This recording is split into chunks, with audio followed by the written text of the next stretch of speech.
so you started in 2023. Obviously, you're aware of the company's history and everything. What are the biggest changes you've seen over the last couple years as it relates to Canada Lands Company?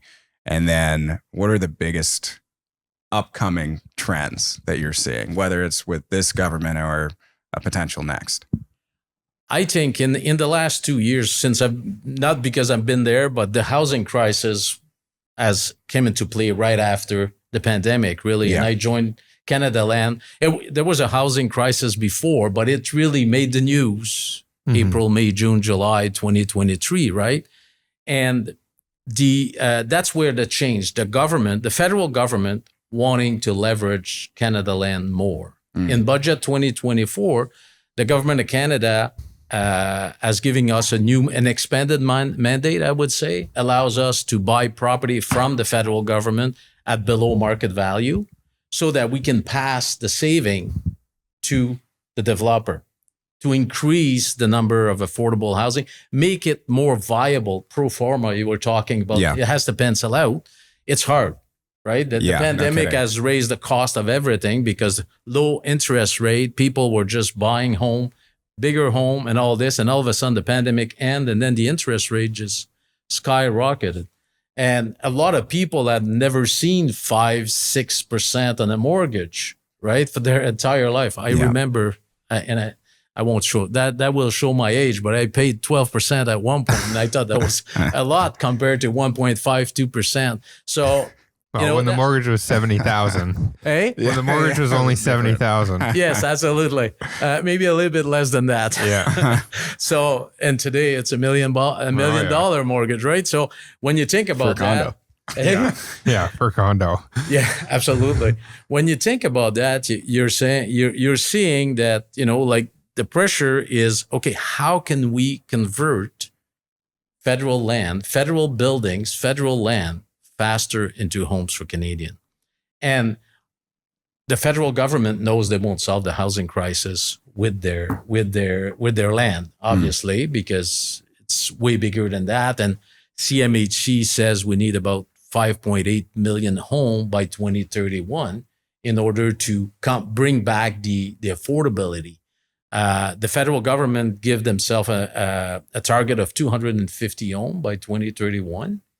And they want the expanded mandate and leveraging CLC to be one of these actors and really act as the main real estate developer for the government of Canada. So they've given us the authority to buy property at below market so we can pass on those savings. Sometime, like I'm thinking about a property in Montreal, we've paid $16.5 million for it, right? At Côte de Liesse in Montreal, the old National Film Board, that $16 million, we couldn't, pass those savings onto either a non-for-profit to really help create more affordable housing. We don't want to create all affordable housing. We are looking for mixed use property, right? Mixed use commercial, but also at market condominium, at market apartment, and also affordable housing. So just to clarify, how would that work? So you guys get a slight discount to value, and then you're taking it through the entitlement process and then giving it off to a developer with the approvals in place to necessitating like 30% affordable or something to that effect. And then how do you then decide the price to pass on to those guys? Or is it the end consumer that you're passing on to at kind of a lower? We would pass on. I know what you mean. In this case, we would pass it to the builder. Got it. At a reduced price with a guarantee of 20, 25, 30, 40% affordable housing. So, or we could also pass it on to non-for-profit. Right. And work with a non-for-profit to build portion of the site. There's some of the building could be converted, but you're really looking, okay, what the outcome you want to achieve. And obviously, as you increase the amount of affordable housing, on the other hand, you have to decrease the price of the land because for the math to work. Right. So that's really what we will do if that goes ahead and department sells us land for below market value. Then we'll be able to take like an example that 16 million, reduce the price of the land, so that the developer can build more than 10% or 15% affordable housing. We may increase it to 30. We have all the calculation on how much 5% of affordable housing, how much you have to discount the land to do that, right? And to bring it down to close to as much as free land or, long-term nominal value lease. Other authority that are given to us is really to start working on development when the building is still full. And normally in the process of the government, and the disposal process takes a fair amount of time. Used to be 9 years to dispose of a federal building. Now we're trying to working with the government to accelerate that. Oh my God. How does it take 9 years? And they have a lot of obligation. I could say that to you while I was sitting on the other side. I was responsible for the disposal when I was working for Public Service and Procurement Canada. So we're working hard to accelerate that.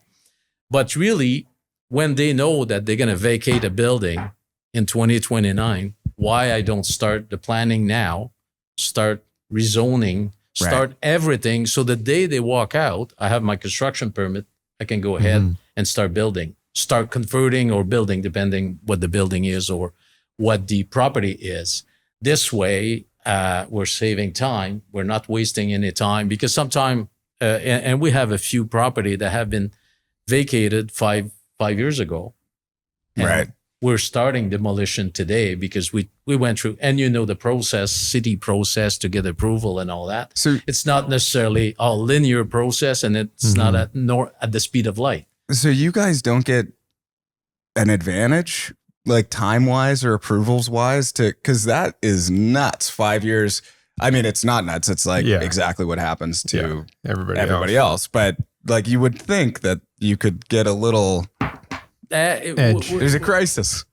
Yeah, we don't like we have fantastic relationship with municipality, either Montreal, Toronto, Ottawa, but we don't have here's the normal process. Here's Canada Land's coming. Oh, they'll just go around the process and we'll get building. No, I was looking at all of our project lately, and it normally from the time we buy it to the time we start something takes about 4 or 5 years.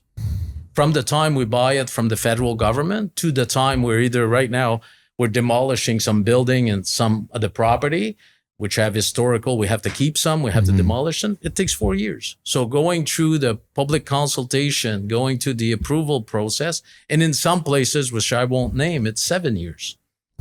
But it's from the time we bought it to the time we're starting ready to put infrastructure in the roads, ready to build roads, ready to put parks, lighting, 7 years in some instance. So, I mean, that's and I know all developers are facing the same thing. I was talking to, and I won't name the company or anybody. You have a child, and you're like, by the time you get to grade 2, we might be able to put a shovel in the ground. Yeah.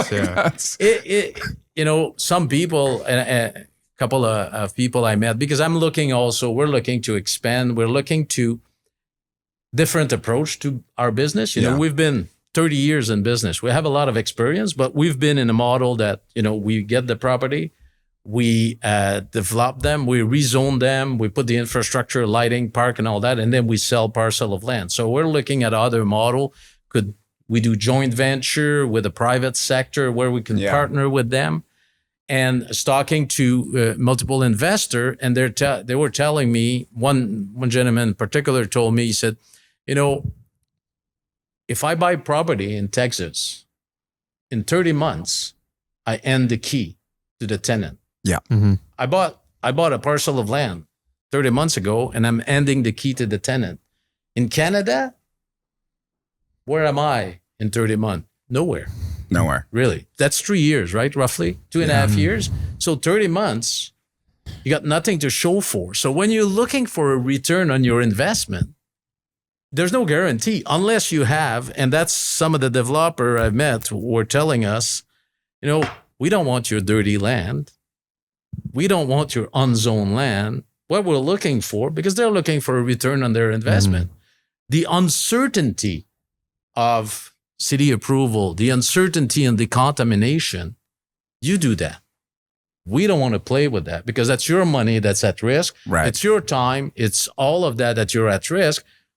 We'll take the land when it's zoned, when it's clean, and we'll build on it.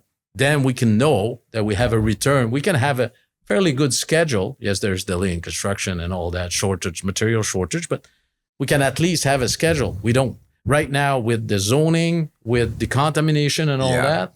That is, I suppose, the contamination is part of it that makes your timeline even longer than the typical.